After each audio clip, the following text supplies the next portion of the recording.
আমরা আগের সেই 17 বছর যে বক্তব্য শুনতাম, যদি আপনারা বেগুন না পান তাহলে মিষ্টি কুমড়া খান, যদি আপনারা এটা না পান তাহলে ওটা করেন। এখন বর্তমান বিদ্যুৎ মন্ত্রী অলরেডি রেসিপি দেওয়া শুরু করে দিয়েছে, বলছে ঋণের বোঝায় জর্জরিত হওয়ার চেয়ে অন্ধকারে থাকা ভালো। আমরা ধিক্কার জানাই, অন্ধকারে থাকার জন্যই দেশ 2024-এর 5ই আগস্ট আরেকবার স্বাধীন হয় নাই। যদি না পারেন দায়িত্ব ছেড়ে দেন, আমরা আলোকিত বাংলাদেশ করার জন্য সিদ্ধান্ত নিতে চাই। আপনারা লুটতরাজ করবেন, বেগম পাড়ায় আপনারা কানাডায় ঘর বাড়ি করে তুলবেন, সুযোগ সুবিধা ভোগ করবেন, আন্দোলন সংগ্রামে আপনাদের নামে একটা মামলা হবে না, আপনারা জেলখানায় যাবেন না, কোন একটা রাষ্ট্রের প্রেসক্রিপশনে আপনারা মন্ত্রী হবেন, বাংলাদেশের মানুষকে অন্ধকারে রাখবেন। সেই বাংলাদেশ আর কল্পনা করার সুযোগ আপনাদের হাতে নাই।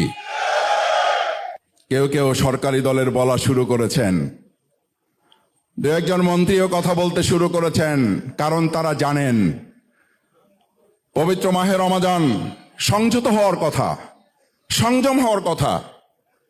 আমি এই কথাটা গাড়িতে আসতে আসতে ভাবছি যে আপনাদের সামনে শব্দটা উচ্চারণ করব কিনা।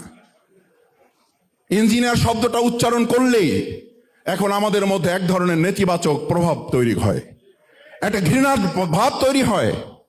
ইঞ্জিনিয়ারিং শব্দটা তো ছিল আমাদের প্রকৌশলীরা দেশ, সমাজ, রাষ্ট্র, ভবন নির্মাণ, গোটা পৃথিবীর নীল নকশা, এগুলো বাস্তবায়নে, নকশা বাস্তবায়নে তারা সহযোগিতা করবেন। কিন্তু আমরা 2026 সালের 12ই ফেব্রুয়ারি দুপুরের পর, বিকালের পর, এমনকি সন্ধ্যা পর্যন্ত মানুষ ভোট যাদেরকে দিয়েছে 4:30 পর্যন্ত, সেই 4:30টার ভোট আমরা দেখলাম যে একটা শব্দ ব্যবহার করা হয়েছে। কি শব্দ? সেই শব্দের নাম হচ্ছে ইঞ্জিনিয়ারিং। অথচ সেই ইঞ্জিনিয়ার এখানে বসে আছেন। আমি আপনাদেরকে পরিষ্কার বলতে চাই, আপনাদের এই পদ পদবীর উপরে যারা কলঙ্ক লেপন করেছেন, আপনারা 18 কোটি মানুষকে সাথে নিয়ে এর বিরুদ্ধে তীব্র প্রতিবাদ গড়ে তুলে ভোট দিয়েছে এক জায়গায়, সরকার গঠন হয়েছে আর এক জায়গায়। এর পরিণতি অতি সত্বর জনগণ আরেকবার মানুষকে জবাব দেওয়ার জন্য প্রস্তুত থাকবে।